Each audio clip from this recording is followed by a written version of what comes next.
Initiative for moral and cultural training foundation వారి ఆధ్వర్యంలో ఈరోజు సుమారుగా 35 మన సిటీలో ఉన్న పాఠశాలలో ఉన్న 10th క్లాస్ చదువుకున్న పిల్లలకి ఈరోజు ఎగ్జామ్స్ ఎలా అప్రోచ్ అవ్వాలి, జీవితంలో ఎలా ముందుకు వెళ్ళాలి అన్న కొన్ని విషయాలు చెప్పడానికి నాకు శ్రీ రామూర్తి గారు వారి బృందం మీరందరూ కూడా ఒక సదుపాయం, ఒక ఆపర్చునిటీ క్రియేట్ చేశారు. దానికి వారికి ధన్యవాదాలు. ఎందుకంటే చాలామంది పిల్లల్లో ఎగ్జామినేషన్ ఫియర్ అన్నది ఒకటి ఉంది.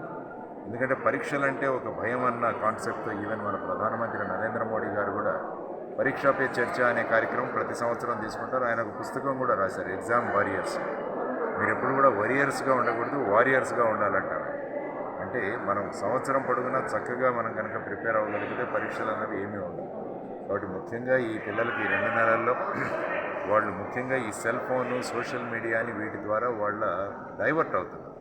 అందువల్ల పివి సింధు ఎలాగైతే ఒలింపిక్స్కి ముందు కొన్ని నెలల ముందు తన సెల్ ఫోన్ పక్కన పెట్టేసిందో అదేవిధంగా ఈ పిల్లల్ని సెల్ ఫోన్ పక్కన పెట్టండి, సిస్టమేటిక్గా ప్రిపేర్ అవ్వండి. తర్వాత వచ్చేసి బాగా మీరు ప్రిపేర్ అయ్యడానికి ఏం చేయాలి, తర్వాత మీ జ్ఞాపక శక్తి పెంచడానికి ఏం చేయాలి. తర్వాత చాలామంది పిల్లలు ఏమనుకుంటారంటే మేము పెద్ద వెనకబడి ఉన్నాము అని అనుకుంటారు. ఆ కాన్సెప్ట్, ఆ మైండ్ సెట్ ఎప్పుడు ఉండకూడదు. ఎందుకంటే పిల్లలు ఎప్పుడు అనుకోవాలి, ప్రతి ఒక్కరికి బ్రెయిన్ సమంగానే ఇచ్చారు భగవంతుడు, కానీ ఆ బ్రెయిన్ని ఎలా ఉపయోగించుకుంటున్నారన్న దాని మీద ఉంది. కాబట్టి మనకి ఎక్కడైతే డైవర్షన్స్ అవుతున్నాయో, మనం ఎక్కడైతే కాన్సన్ట్రేట్ చేయలేకపోతున్నామో వాటిని మనం పక్కన పెట్టాలని ఈరోజు చెప్పడం జరిగింది. తర్వాత పరీక్షలకు ఎలాగా చదవాలి, చదవడం కాదు ప్రిపేర్ అవ్వాలి అని చెప్పారు. పరీక్షలకు చదవరు, పరీక్షలకు ప్రిపేర్ అవుతారు. ఎవరైతే ప్రిపేర్డ్ మైండ్ ఎప్పుడూ కూడా ఎటువంటి టార్గెట్నైనా సాధించగలదని వాళ్ళకి చెప్పడం. దాంతోపాటు ఎక్కువగా రైటింగ్ ప్రాక్టీస్ ఎక్కువ చేయాలని చెప్పాను. ఎందుకంటే చాలామంది చదువుతుంటారు కానీ పుస్తకం మూసేసిన తర్వాత గుర్తుండదు.